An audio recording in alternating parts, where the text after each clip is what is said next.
Bonjour et bienvenue dans la capsule Polymédia, le podcast de IPC qui décrypte l'actualité de la plasturgie et des composites. Aujourd'hui, on s'intéresse à une innovation qui pourrait bien changer la donne sur le recyclage des plastiques techniques, celle de Syensqo qui vient d'annoncer le développement d'un procédé de recyclage chimique pour les polymères sulfones.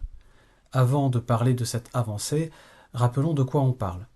Les polymères sulfones, comme le PSU, le PPSU ou le PESU, font partie de la famille des plastiques dits hautement techniques.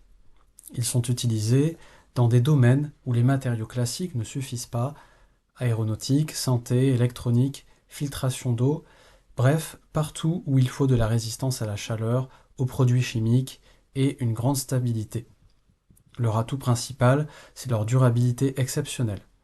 Mais cette même durabilité devient un vrai défi en fin de vie. Ces plastiques sont très difficiles à recycler. C'est précisément ce verrou que Syensqo veut lever. L'entreprise belge, issue de la scission du groupe Solvay, a mis au point une technologie de dépolymérisation, autrement dit un procédé chimique capable de casser la longue chaîne du polymère pour retrouver les briques de base, les monomères d'origine. C'est là toute la différence avec le recyclage mécanique.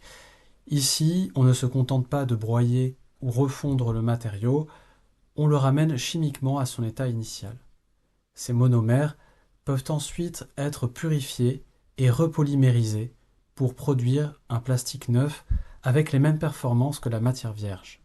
Autrement dit, on peut recycler indéfiniment sans dégradation des propriétés. L'intérêt est énorme.